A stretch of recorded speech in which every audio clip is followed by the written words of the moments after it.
Jeff Platt here for PokerNews.com. We're at the PokerStars Caribbean Adventure with Jeff Gross. Jeff, I know the PokerStars Players Championship didn't quite go your way, but how would you sum up this tournament as a whole? Pretty incredible. Yeah, it's incredible. I mean, getting over 1,000 entrants, the over-unders I was hearing were 758, maybe 850. So when it actually crossed 1,000, it's it's special. It's a good sign for poker in general. I think the energy here is electric. I've been here since I was 18 years old, so 32 now. It's a lot of years here, and it was definitely a different vibe, atmosphere. You could kind of just feel the excitement and a resurgence of this series and event, so it's special. With the amount of platinum passes that PokerStars gave away, they also added $1 million to first place. Does it make you proud to be representing them, to have the PokerStars patch on? Yeah, absolutely. I mean, poker it's a great game. It's booming. It's thriving. I think it's sort of, people are starting. You see the states, Pennsylvania passing. Just the whole industry seems to be doing really well. I mean, there's other members of. There's other poker sites as well that they're pushing it, and they're making, I think, everyone really raise the level of events and quality, and PokerStars is definitely the leader, and it's great. For me to be a part of it, it's really special, and just to see it grow and see the PokerStars taking the feedback from the players. This event was actually, they put out like a survey basically, and people were saying what they wanted. So I mean, they're really listening to the players, they're listening to the ambassadors, taking feedback and making improvements all the time. You said it yourself, you've been coming here for a long time. Do you think the PCA has really established itself as, a mini World Series of poker of sorts, that it's a festival that everybody has to hit up?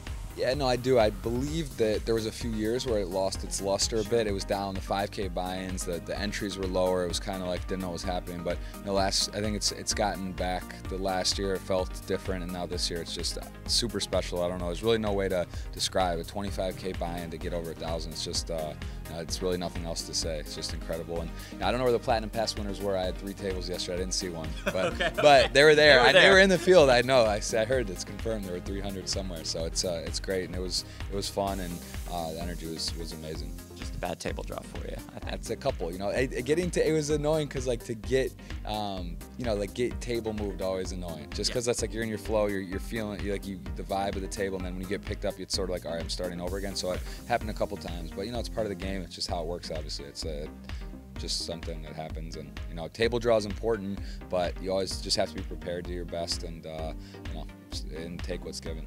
For you, you're a guy who does it all. See, on Twitch, on YouTube, on all the social media platforms, and now you've added a podcast to the mix. Tell us a little bit about that. Yeah, so I love talking, obviously, with Twitch. It's something, 10 and 12-hour shows I do usually, but podcasts, I was trying to what happened was there were some people I wanted to talk to that were interesting that I basically was doing YouTube videos for, but it wasn't really the right format. It's because people, when they go to my YouTube channel, they want to see poker highlights or poker vlogs. So it's oh, now I'm talking to a guy or someone that's not in poker about just a 10, 12-minute conversation. It doesn't really work. So I was trying to think what to do. I've seen some great podcasts. I don't want to limit myself just to poker. So mine's called Jeff Gross Podcast. So I'm going to be probably 60-40, 70-30, something like that with poker. Going to be a lot of poker players as well. I've already done, I think, 5 now. 4 of them have been poker players. But that's something I really enjoy. I love having conversations with interesting people, and it's something I plan to do a lot of and keep that going.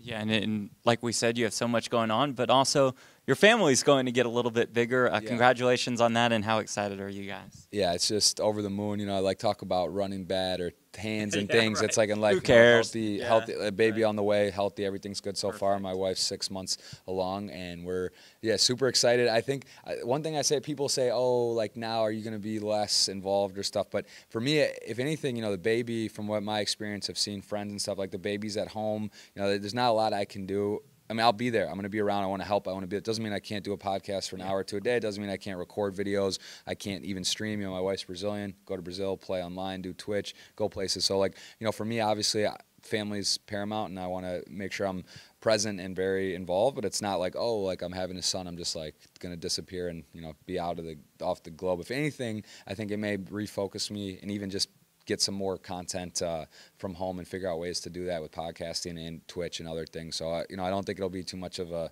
it's not oh, I'm going to disappear. I think if anything, you might see me more than you do now. So. All right, well, that's good for us to hear. Thanks for taking the time today. We appreciate it. All right, appreciate it. Thanks, guys. All right, that is Jeff Gross. I'm Jeff Platt for PokerNews.com.